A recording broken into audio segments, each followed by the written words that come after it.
దివ్య ప్రసాద ధ్యానము 28వ రోజు. దివ్య ప్రసాదము నిత్య ఆరాధనకు పిలుపు.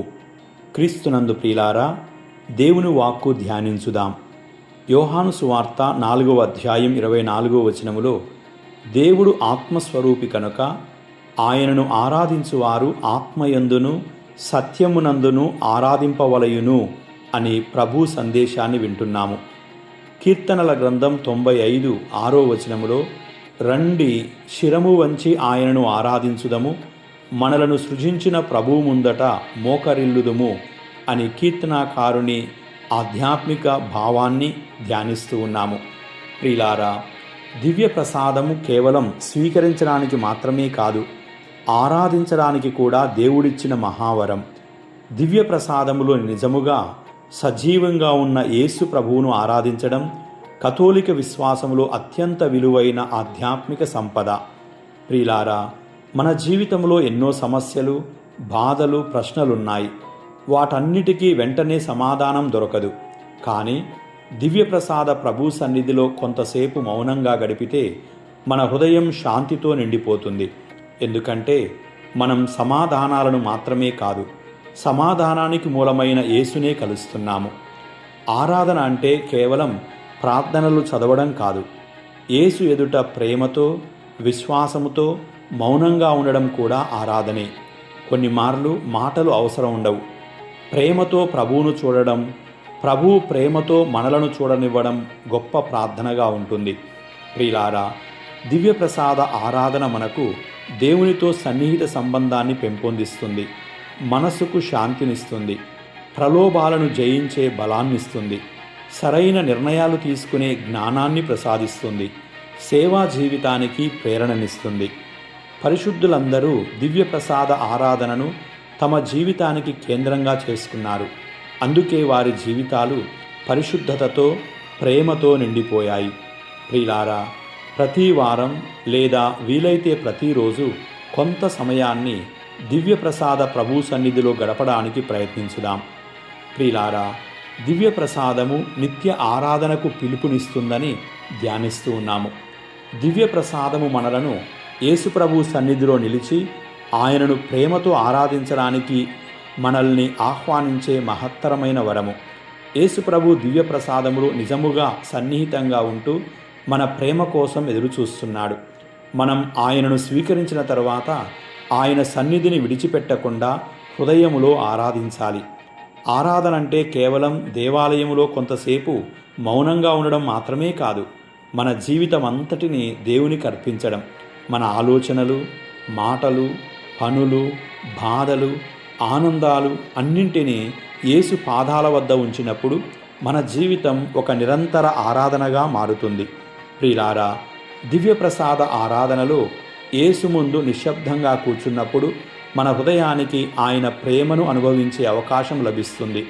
ప్రపంచపు శబ్దాల మధ్య మన అంతరంగములో దేవుని స్వరాన్ని వినడానికి ఆ నిశ్శబ్దం సహాయపడుతుంది. మన సమస్యలను మాత్రమే కాదు, కొంతసేపు యేసును చూస్తూ ప్రభువా నీవే నా సమస్తము అని చెప్పడం నిజమైన ఆరాధన.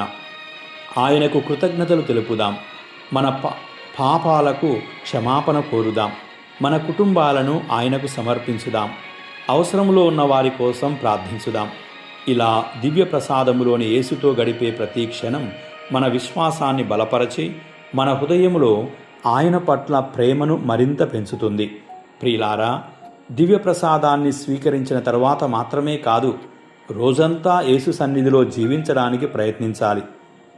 ఉదయం లేవగానే ఆయనకు కృతజ్ఞతలు చెప్పడం, ప్రతి పనిని ఆయనకు అర్పించడం, కష్టాలలో ఆయనను ఆశ్రయించడం, రాత్రి నిద్రకు ముందు ఆయనకు మన జీవితాన్ని సమర్పించడం, ఇవన్నీ నిత్య ఆరాధనకు మార్గాలు. యేసయ్యా, నా హృదయం నీ ఆలయంగా, నా జీవితం నీ ఆరాధనగా ఉండునుగాక అని ప్రార్థించాలి. దివ్య ప్రసాదములోని యేసును నిజంగా ప్రేమించినప్పుడు మన జీవితం మొత్తం ఆయనకు అర్పింపబడిన ఒక నిరంతర ఆరాధనగా మారుతుంది. ప్రియులారా, కథోలిక శ్రీసభ అధికారిక బోధనలో దివ్య ప్రసాదములో క్రీస్తు నిజముగా సన్నిధిలో ఉన్నందున ఆయనను ఆరాధించాలని ఆహ్వానిస్తుంది. దివ్య ప్రసాదాన్ని సందర్శించడం కృతజ్ఞతకు, ప్రేమకు, ఆరాధనకు గొప్ప వ్యక్తీకరణ అని బోధిస్తుంది. దివ్యప్రసాద ఆరాధన ద్వారా విశ్వాసులు క్రీస్తుతో మరింత లోతైన సంబంధాన్ని ఏర్పరచుకుంటారని శ్రీసభ మనకు నేర్పిస్తుంది. ప్రియులారా, కథోలిక శ్రీసభ చరిత్రలో పునీత జూలియన్ ఐమార్ట్ గారు దివ్యప్రసాద అపోస్తులునిగా పేరు పొందారు. పునీత పీటర్ జూలియన్ ఐమార్ట్ను దివ్యప్రసాద అపోస్తులుడు అని పిలవడానికి వెనుక ఎంతో ఆధ్యాత్మిక భావాలు అతని ద్వారా అందించబడ్డాయి. ఆయన తన జీవితమంతా దివ్యప్రసాద ఆరాధనను ప్రపంచమంతటా విస్తరించడానికే అంకితం చేశారు. ఆయన పలుమార్లు ఇలా చెప్పేవాడు: దివ్యప్రసాదం లేకుండా ప్రపంచానికి జీవమే లేదు. ప్రియులారా, ఆయన స్థాపించిన సంఘాలు నేటికీ ప్రపంచవ్యాప్తంగా దివ్యప్రసాద ఆరాధనను ప్రోత్సహిస్తున్నాయి. ఆయన జీవితం మనకు నేర్పేది యేసును ఆరాధించిన హృదయం ప్రపంచాన్ని ప్రేమతో మార్చగలదు. ఇదే సందేశాన్ని ఈరోజు మనం ఆచరించడానికి ప్రయత్నించుదాం. ప్రార్థన. దివ్య సప్రసాద ప్రభువైన యేసయ్యా, నీ పవిత్ర సన్నిధిలో మౌనంగా నిలిచి నిన్ను ఆరాధించే కృపను మాకు దయచేయండి.